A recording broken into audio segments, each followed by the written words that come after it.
There's something alarming about the misuse of language. Maybe others don't find it so, but I do, because I think I have an obsessively tidy mind. And I really dislike this term that is commonly used by the people who are white and also by the people who are not white and who don't like white people and want to blame them.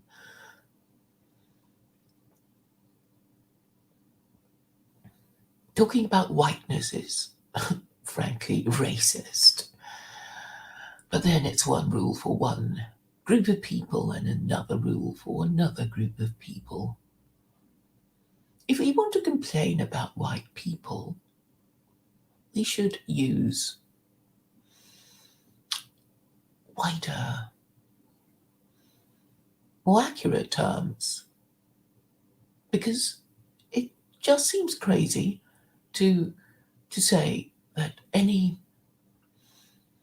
human being, because of their skin color, is good or bad or indifferent or whatever. That is actually the ultimate in racism. So if there's something you don't like about white people, you have to identify it as maybe a product of their culture, their religion, their law, their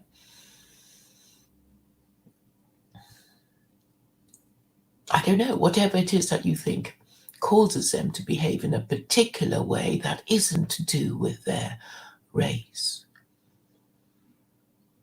And what I find most alarming of all is that white people accept it and they use the word, they talk about defending whiteness. And what do they mean when they talk about defending whiteness? Do they even know what they mean? Are all white people friends to each other? This confusing language will, of course, cause them to be even more confused. And sadly, there doesn't seem to be any intellectual in place to say, stop, this is stupid. If you don't like white people, say what it is you don't like about them. If it started with white privilege. And I think it's actually not fair on all white people. Some white people enjoy white privilege, but not all of them do. I don't think if you're white and working class that you enjoy any privilege at all. You might enjoy white privilege if you go to a non-white country and it's enjoy better treatment as a result of being Western. If you're affluent enough to have those kinds of holidays, but you don't enjoy white privilege if you live in your high crime neighborhood that you have to share with other criminals in your high crime neighborhood, for example.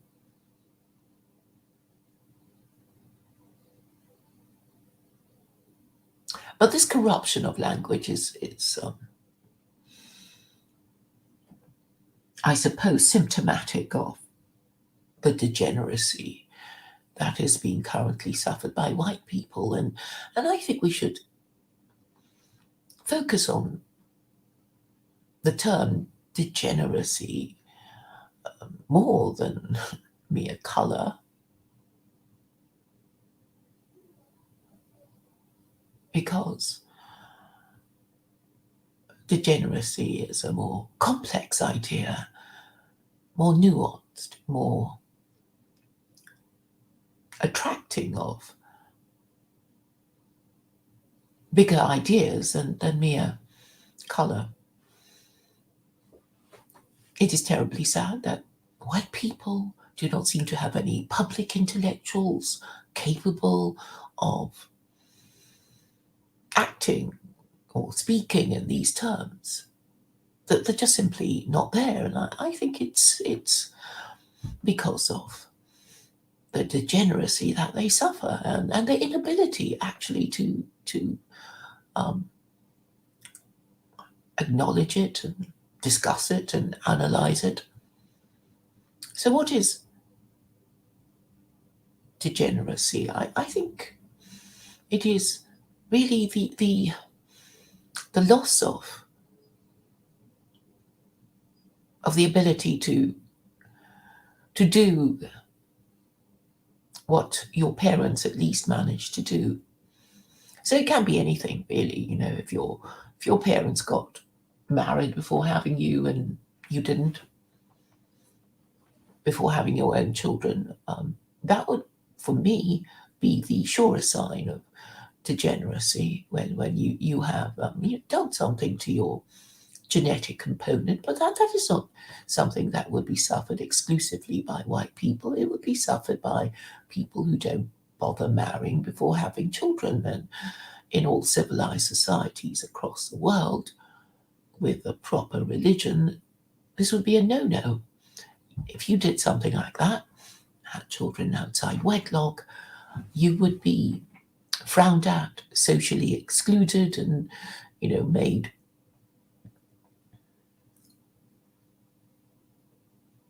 made aware that you are of lower status and your children of lower status and than parents who marry and children with married parents.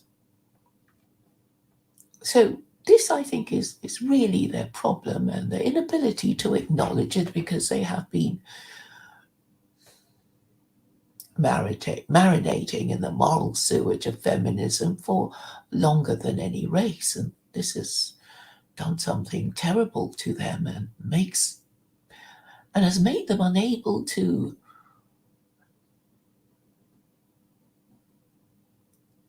acknowledge the nature of their predicament, to analyze it after having acknowledged it, because they fear to discuss such a subject, either in the political establishment or those at the bottom who distrust the political establishment. I really think that that is their problem. That is precisely their problem, that they cannot acknowledge, will not discuss, cannot analyze.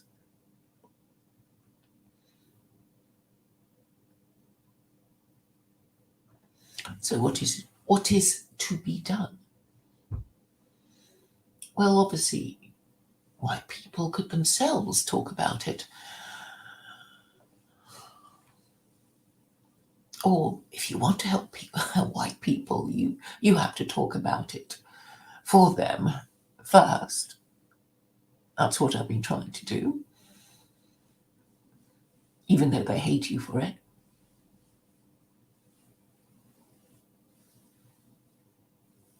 And also point out that they don't have a functioning religion, which makes it very dangerous if you want your society to remain in existence and apart from others. Or even to think correctly and logically, based on undisputed fact. Now, whiteness is really not a coherent concept and should therefore be abandoned at once. But things being the way they are, the lowest common denominator is always pandered to, and their behavior and modes of thinking, speaking, and doing immediately copied by, yes, their unthinking supposed political leaders.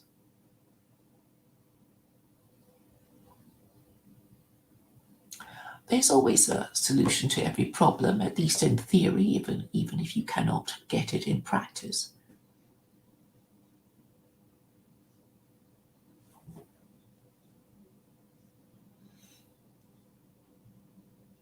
And I think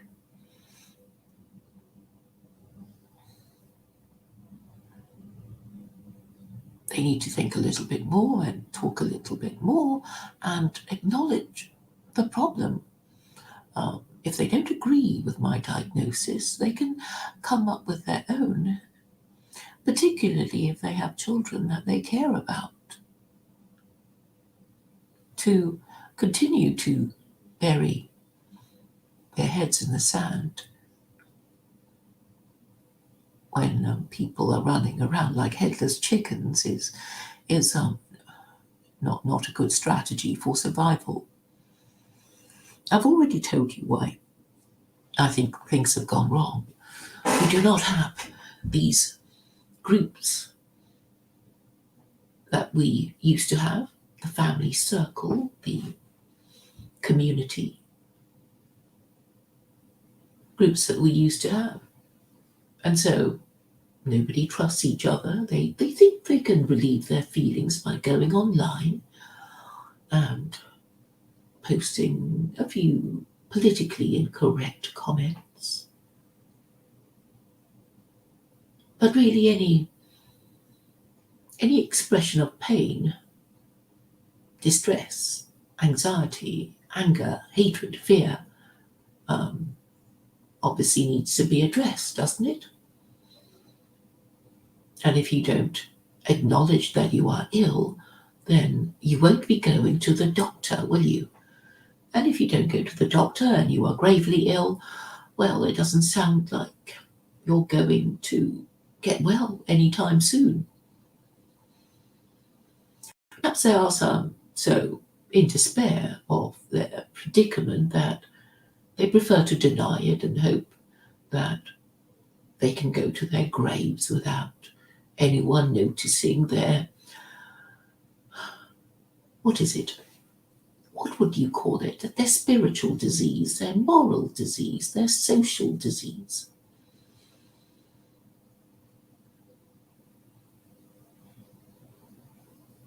But it really is the only way, I think. If you don't acknowledge inwardly something that you need to acknowledge, then, well, you're not going to acknowledge it outwardly. If you don't acknowledge it outwardly and it needs to be acknowledged, then you're not going to have your problem solved. If you are in pain and you can't cry out in pain, then nobody will know you're in pain. And nobody will have the cure to your pain. It's just possible that there is one to hand, if only you would ask for it or acknowledge that you are in pain. I'm saying that the cause of the pain is that you don't have a religion, but that's too abstract for many. People think, well, we have laws, but that's not enough. The laws have to be ones effective at maintaining minimum standards of sexual morality in order to prevent degeneracy. And with each passing moment that you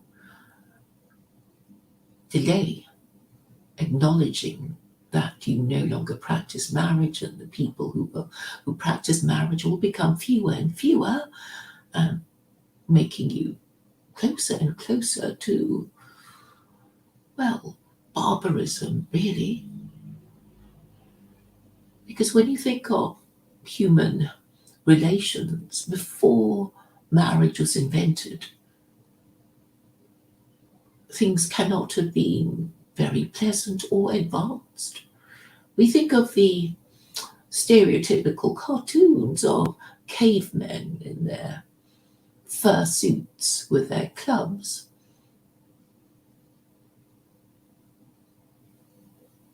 dragging women by their feet back into their caves. That sort of thing.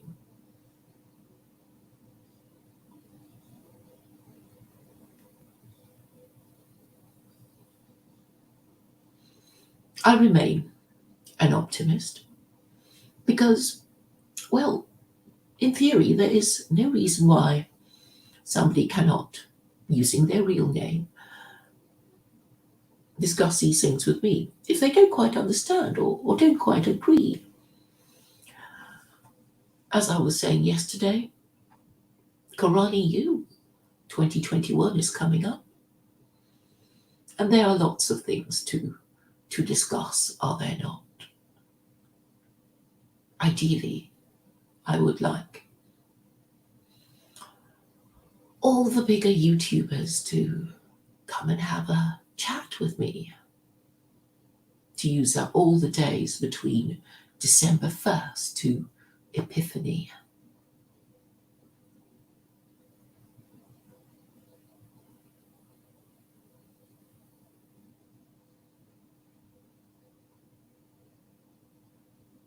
I hope Tiffany will be one of them. That would be great.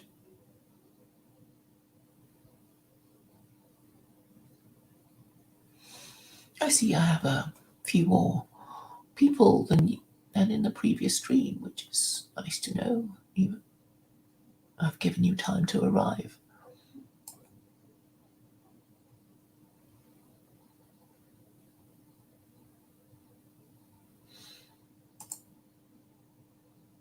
Yes, divorce is common, and all you have to do is propose the abolition of no fault divorce.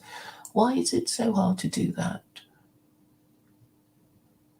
Well, I suppose I half know the answer myself because I've asked Mike Buchanan, who is the political, who is the leader of a political party dedicated to fighting feminism. He wouldn't abolish it, he wouldn't propose its abolition because he himself is a divorced man. And clearly he doesn't wish to marry again. And neither do the men who support him, because they are obviously unmarriageable men with no hope of becoming married fathers and no desire to do so. But that's not the point. The point is that for those who want to become married parents, in order to carry on the race, they should, well, if you want to carry on the race, you should encourage them to do so and create the economic and social circumstances that would make it easier to become married parents, properly parenting their legitimate children. That seems to me to be clear and also the only way of reversing the situation. It's just very frustrating to see that, you see the problem, you see, a bunch of people walking towards the cliff, and that's not where they want to go, and they're just marching towards it, and they won't listen. So what can I do?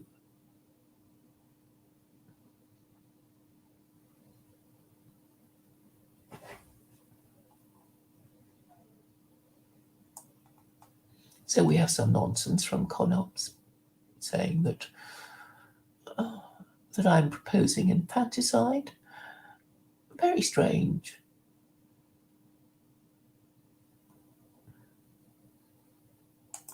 Yes, I am a promoter of the no height laws.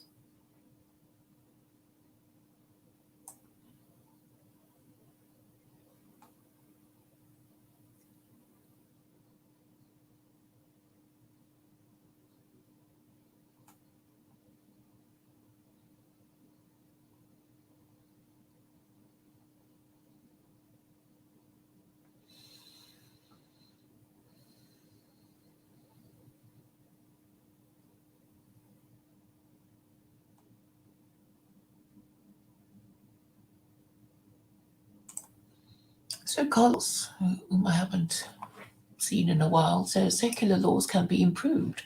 But have secular laws improved? And we're saying they haven't. They've become worse and more totalitarian with ever more restrictions on business and freedom of expression and all the rest of it. I mean, is Carlos Jeffers a married father? Does he want to be a married father? And if he doesn't want to become a married father, why should we listen to him on anything, about anything? If you know somebody hasn't an investment, a biological investment in the next generation, then why would he care about anything? What he'd want to do is use up as much as he can for his own enjoyment in this life and just, well, go to his grave without considering what future generations would think of him. And most people are like that. Most atheists are like that, particularly if they are childless. They may make a few pious statements about caring about the next generation because they have nieces and nephews and rubbish like that. But they won't be changing their ways. If you had children you loved, you might change your mind about things when you see that you are, after all, wrong, and you might care about what they think of you after you are gone. But if you don't have children, then you just wouldn't care. Your ego would be more important than anyone else's children. Why would you care about anyone else's children more than you would care about your ego taking a blow when you admit that you've been wrong all your life about your liberal beliefs?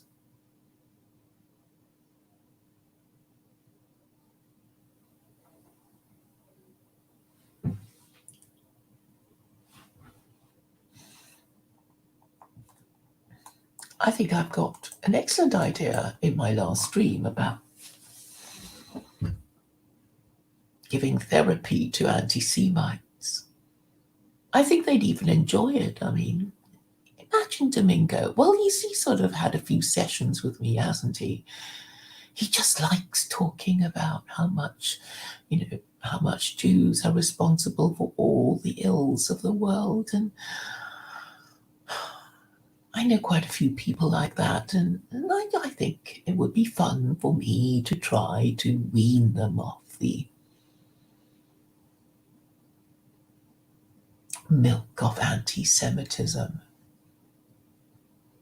I know it is their spiritual and political nourishment, but it is born of envy and hatred and a kind of indifference. It's really, well, we never like them. Why not? Why not make use of their presence by blaming everything on them? We don't want to make them feel welcome, so we'll just blame them for everything. But the problem is, if they're not really to blame, then you shouldn't blame them.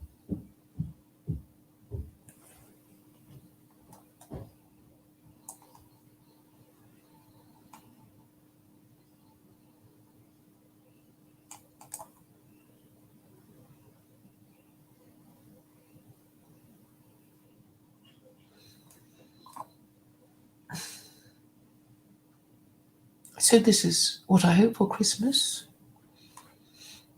in the month of December.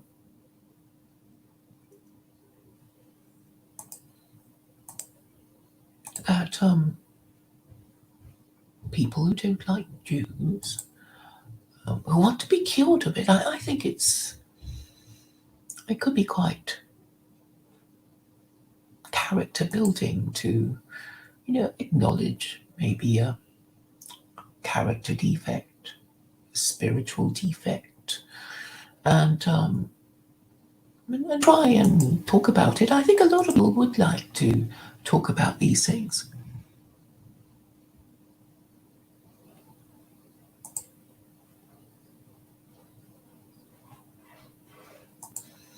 So I guess I'll keep repeating this theme in the hope that I'll get a good long guest list for you to enjoy in the month of December. And I hope we can have more women this year.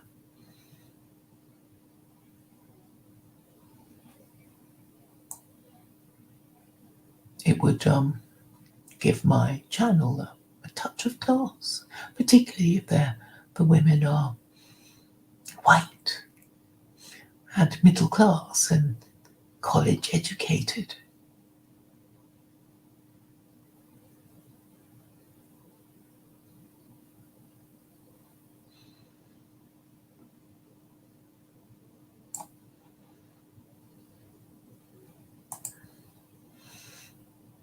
Hi Bye is asking about the photographs of me and Vice. I don't support Hitler. Of course I don't. I wish to associate myself with nationalism because it's a political ideology of promoting the national interest, and I want to define it as government in the national interest. And I saw that identifying myself permanently with expressions of nationalism, and we know the most potent imagery in living memory, don't we? We know which one it is. And so, since I don't do things by half measures, I chose that one. It was opportunistic. I don't know that many people who would possess a flag of that kind in their home, and I happened to be meeting him, and I knew he had it, and that was what I did. I thought it was important for me to show my commitment to the ideology of nationalism, which I want to define as government in the national interest. And defining it like this would mean that nationalism would be civic nationalist, because it is then free of being identified with people's with any race, really. So obviously there will, in any nation with borders, there will be people in it, people in a defined piece of territory, and anyone who has a right to be there, who is a citizen of that nation, obviously needs to be governed. And what I propose is that if the people believe that the government is governing in the national interest, then they will be more prepared to make sacrifices for the national interest and posterity. And yes, so that's why I want it defined as in that way. And if most people in the country think that the government is mad or silly or evil, then obviously their spiritual needs are not being looked after. And I would define our spiritual needs as the desire to feel that all is right with the world, that we are following the correct laws correctly, and the right people are in charge, and the good are rewarded and the evil punished. That's what we want to feel, and competent government is no more than giving the impression that this is happening, and this is the point I wish to emphasize, perhaps with a little help from my friends, if I have any. And obviously, if the national religion is kaput and cursed, then something needs to be done. And if anyone's going to say that, I guess it will be me, because other people don't seem to be able to make these simple points. They are too frozen in their terror of coming up against a taboo, I suppose. Obviously, if I didn't have a solution, I wouldn't be quite so keen on pointing out what the problem is, but I do have a solution. I hope. I hope more women will agree with me, because I have decided really that the men are not worth bothering about, because they can't organise so much as a piss up in a brewery. And really what these men want to do is follow with the women where they go. If the if women are found mostly in the brothel, then that's where they go. If they are found in the mosque, then that's also where they will go.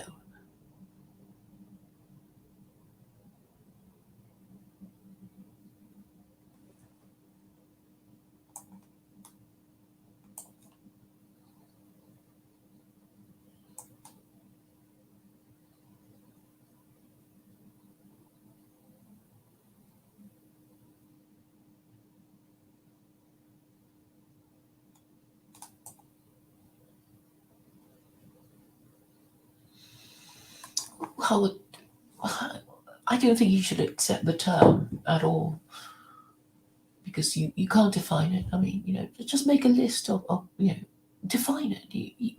Would you even? I don't think it's currently in any dictionary, but even if it were, it wouldn't be accurately defined. And the fact that you men allow it to be used against you in this way is, well, terribly damning. You don't want to. I mean, do you really want everyone to think that everything that can be labeled as whiteness is bad? Isn't that dangerous? Or don't you even have the courage to say that not everything white is evil? This also has repercussions for people, for non-white people living in Western nations. It doesn't do them any good to be told or to become aware that the people who are supposed to be in charge, i.e., white people, have gone mad. So I hope they swiftly regain their senses.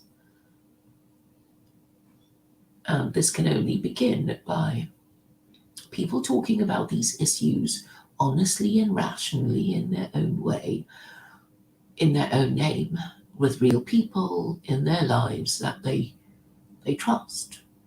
And if you can't find anyone in real life that you trust, then obviously you lead a very sad life. Um, and that's presumably why your country is in such a bad state and why your politicians are so corrupt.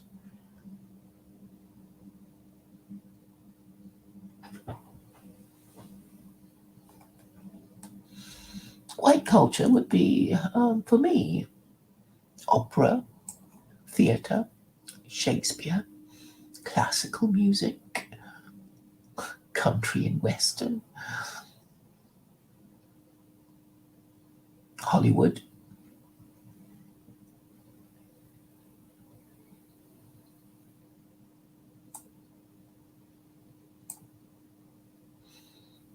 You don't have the monopoly on space exploration anymore.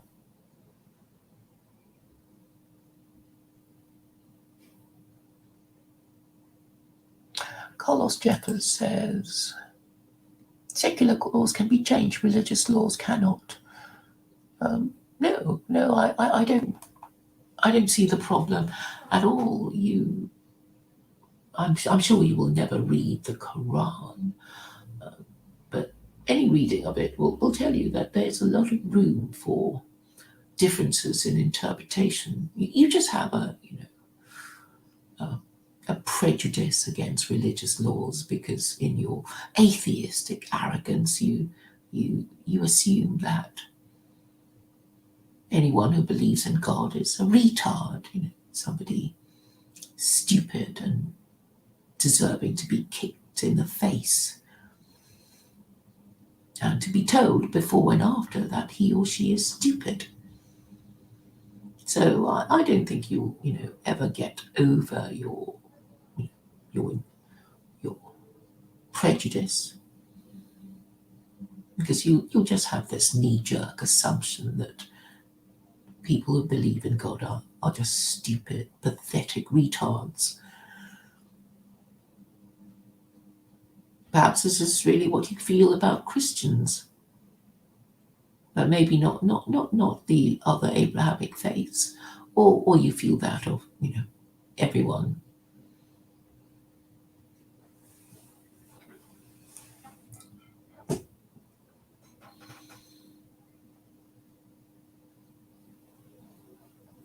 But Hinduism is still around for after so many thousands of years.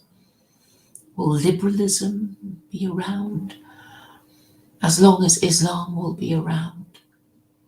I don't think so somehow.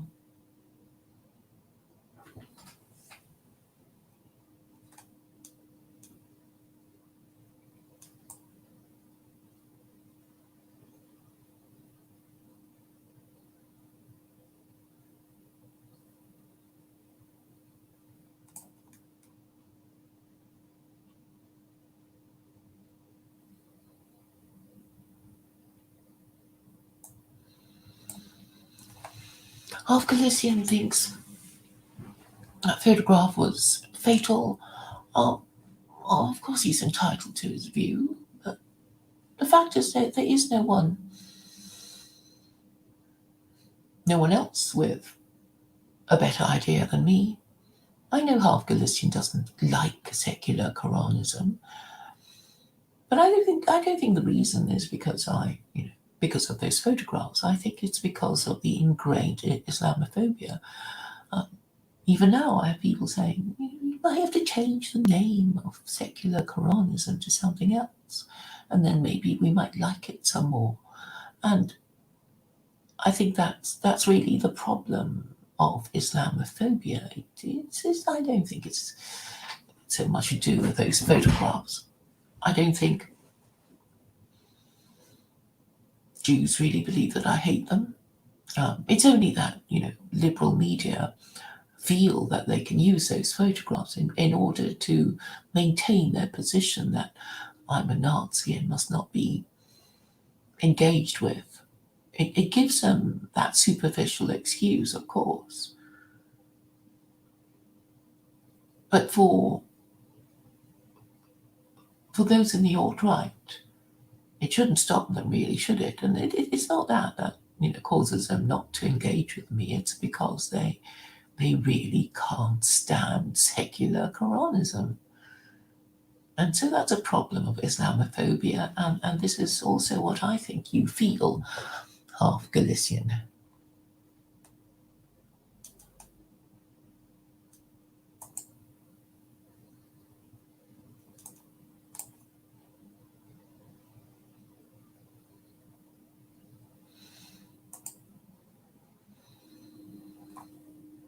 So half Galician is now saying secular Quranism would be taken seriously. Well, that's my most important idea. I could be a viable pundit commentator and other things.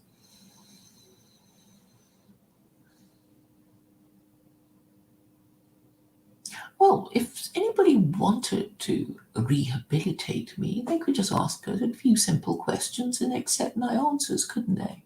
That's all perfectly possible. It's not impossible that anyone who wanted to use me would say, well, there are these photographs or blah blah. Um, what's wrong with the Q&A about, why I did whatever? The reason why they won't do it is simply because they're too afraid to even be seen to be engaging with me, because that's the whole idea of doing it, which is to provoke a few uh, natural questions that now it seems they're too afraid to ask. Why would they be afraid to ask these questions? No, I think the reason is that they just want to use that as an excuse not to engage with me. And yes, I have given them that excuse.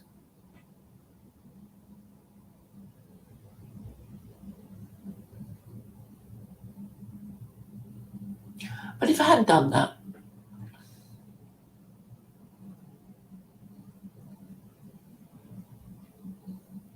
well, I just don't see that as fatal. I mean, people wanted to be fatal. People who wanted to be fatal are the people who say, well, yes, we can use that as an excuse not to talk to her. And that's the best thing. That's the best reason they can come up with. When really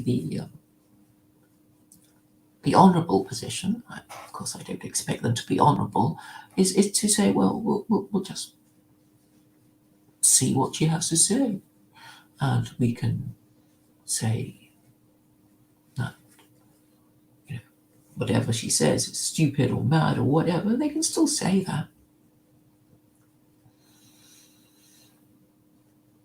So yes, I have given them the excuse not to engage with me, but in a way, it's like a kind of bottle stop. It's necessary. It's symbolic to, if you see me on the BBC, then I think you'll know that somehow or other the mood has changed. So that's okay.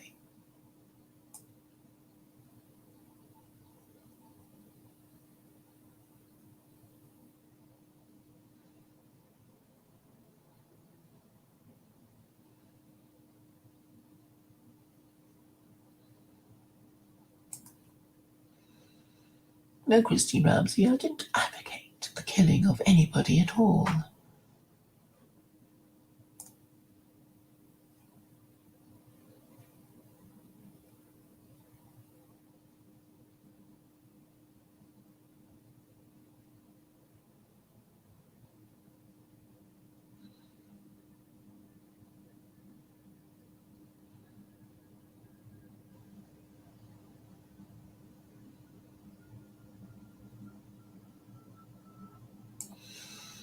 Al-Khalisian denies that he's phobic of Islam, and he just says casually, I'm just not interested in it, or just the way it's practiced in reality. You're really quite set in your ways of thinking, aren't you? For some reason, I think of you as a young man, but I don't think you can be.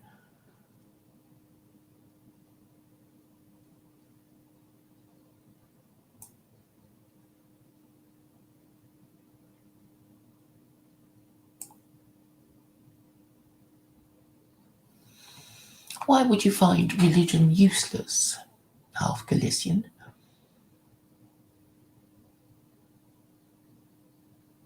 To pretend that you're not an Islamophobe is laughable, really. Of course, you don't like Islam,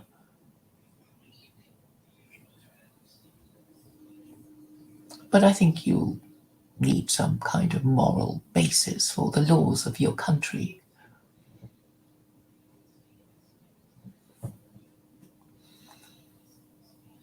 Quranic secularism is fine. That's part of the idea.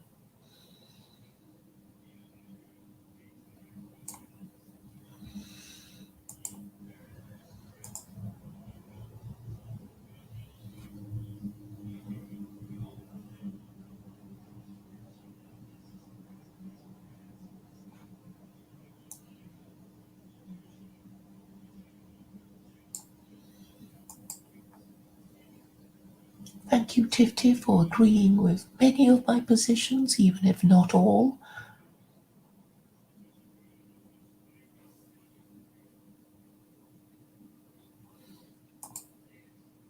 Yes, I know, half Galician, about the people who own swastika flats and pose before them. I know exactly what class they come from, but I want people to know that I'm not above engaging with them. I'm not the snob that you are, half Galician. And anyway, this is what you need to do in politics.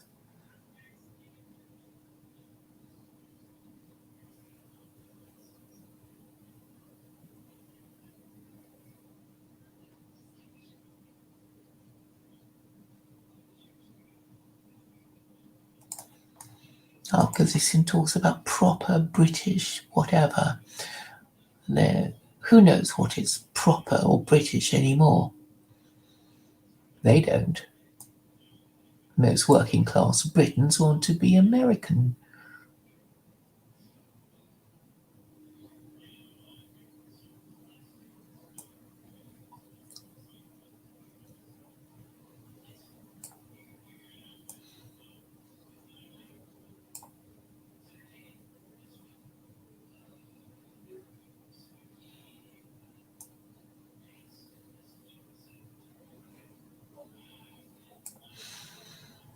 So half Galician, you compare Islam to inedible bread and reveal your Islamophobia while denying it.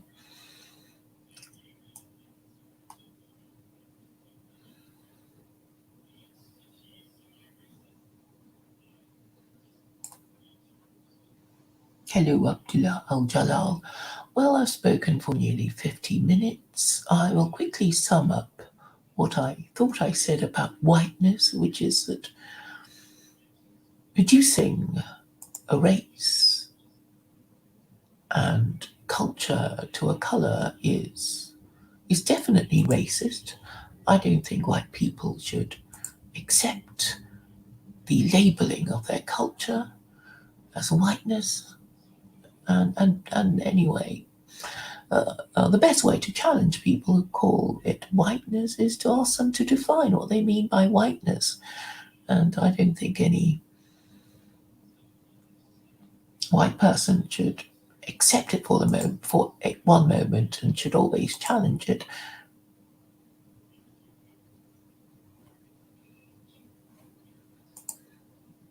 So this is yet another example of the distortion of language causing confusion in thinking, reminding me of Confucius, who had the concept of the rectification of names, in which he said, I'll find it for you,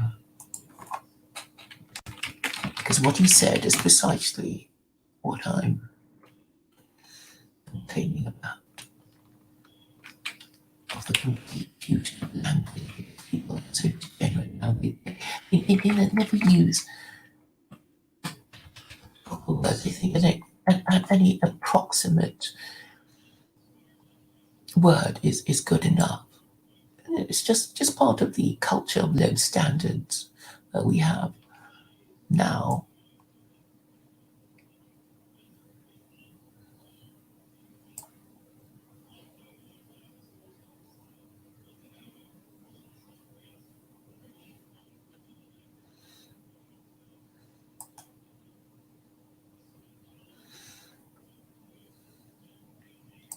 So it begins.